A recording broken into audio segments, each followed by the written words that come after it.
जय श्री राधे कृष्णा। आपके अपने YouTube चैनल पर आपका स्वागत है। आज हम सुनेंगे गुरुवार की व्रत कथा। दोस्तों, प्राचीन काल की बात है। किसी राज्य में एक बहुत बड़ा प्रतापी और दानवीर राजा राज करता था। वह प्रत्येक गुरुवार को व्रत रखता और भूखे और गरीबों को दान देकर पुण्य प्राप्त करता।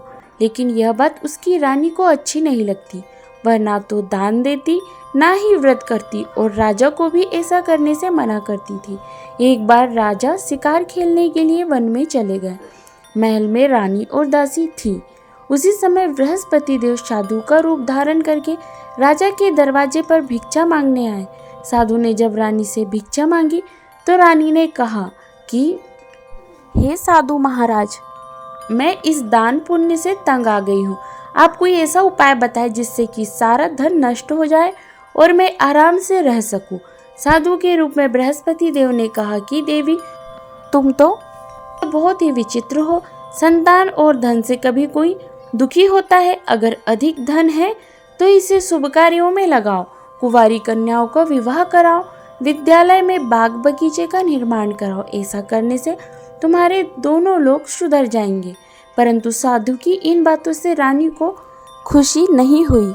उसने कहा, मुझे तो ऐसे धन की आवश्यकता ही नहीं है जिसे मैं दान में दूं और जिसे संभालने में मेरा समय नष्ट हो जाए।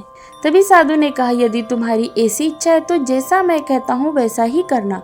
गुरुवार के दिन तुम अपने घर को गोबर से लीपना, अपने बालों को पीली मिट्टी से धोना और बाल धोते समय स्नान कर लेना। राजा से कहना कि वह गुरुवार को हजामत बनवा ले। भोजन में मांस मदिरा खाए। कपड़ा धोबी के यहाँ धुलने भेजना। इस प्रकार 7 बृहस्पतिवार ऐसा करने से तुम्हारा सारा धन नष्ट हो जाएगा। इतना कहकर साधु रूपी बृहस्पति देव अंतर ध्यान हो गए।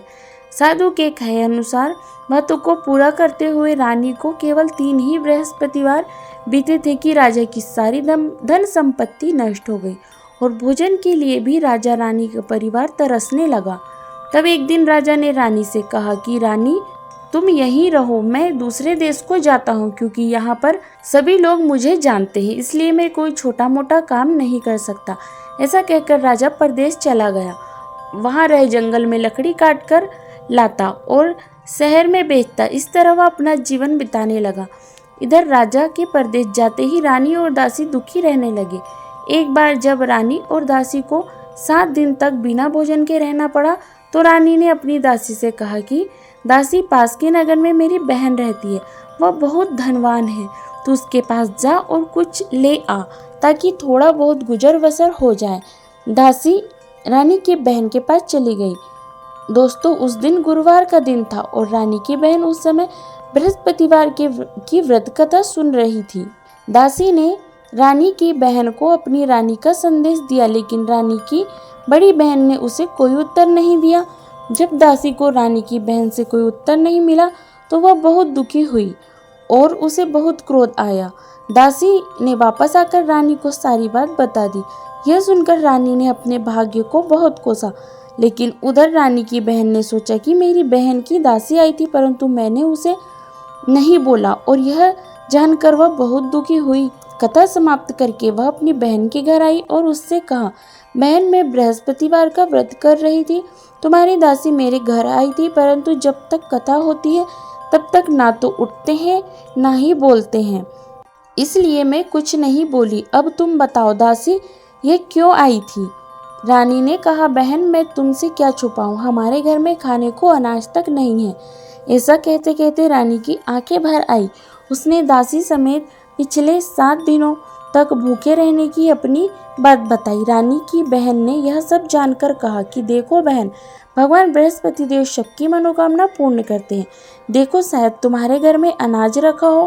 पहले तो रानी को विश्वास नहीं हुआ, पर बहन के आग्रह करने पर उसने अपनी दासी को अंदर भेजा तो उसे सचमुच अनाज से भरा एक घड़ा मिला। यह देखकर दासी को बड़ी हैरानी हुई। दासी ने रानी से कहा कि रानी, जब हमें भोजन नहीं मिला तो हम व्रत ही तो करते हैं, इसीलिए क्यों न इसे व्रत और कथा की विधि पूछ ली जाए ताकि हम भी व्रत कर सके। तब रानी ने अपनी बहन से बृहस्पतिवार के व्रत कथा के बारे में पूछा। रानी की बहन ने बताया कि बृहस्पतिवार के व्रत में चने की दाल और मनुक्का से भगवान विष्णु का केले की जड़ में पूजन करें और दीपक जलाएं। व्रत कथा सुने और पीला भोजन ही ग्रहण करें।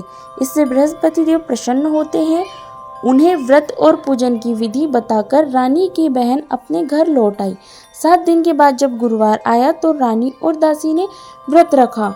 घुड़साल में जाकर चना और गुड़ भी ले आई। फिर उससे केले की जड़ और विष्णु जी का पूजन किया। अब पीला भोजन कहाँ से आया, इस बात को लेकर दोनों बहुत दुखी थी, लेकिन उन्होंने व्रत रखा था, इसलिए बृहस्पति देव उनसे प्रसन्न थे। इसलिए वह एक साधारण व्यक्ति का रूप धारण कर 2 थालों में सुंदर पीला भोजन दासी को दे गए। भोजन पाकर दासी बहुत प्रसन्न हुई और फिर रानी के साथ मिलकर उसने पीला भोजन ग्रहण किया। उसके बाद वे सभी गुरुवार का व्रत और पूजन करने लगी। बृहस्पति भगवान की कृपा से उनके पास फिर से धन संपत्ति आ गई, परंतु रानी फिर से पहले की तरह आलस्य करने लगी। तब दासी ने कहा, देखो रानी, तुम पहले भी इस प्रकार आलस्य किया करती थी। तुम्हें धन रखने में कष्ट होता था, इस कारण सभी धन नष्ट हो गया। और अब जब भगवान बृहस्पति की कृपा से हमें धन फिर से मिला है तो तुम फिर से आलस्य क्यों करती हो? रानी को समझाते हुए दासी ने कहा, बड़ी मुसीबत के बाद हमने इस तरह पाया है, इसलिए हमें दान पुण्य करना चाहिए, भूखे मनुष्यों को भोजन कराना चाहिए और धन को शुभ कार्यों में खर्च करना चाहिए, जिससे तुम्हारे कुल का यश बढ़ेगा, स्वर्ग की प्राप्ति होगी और तुम्हारे पितृ भी प्रसन्न होंगे। दासी की बात सुनकर रानी अपना धन शुभ कार्यों में खर्च करने लगी, जिससे पूरे नगर में उसका यश फैल गया। दोस्तों, यह थी बृहस्पतिवार की व्रत कथा।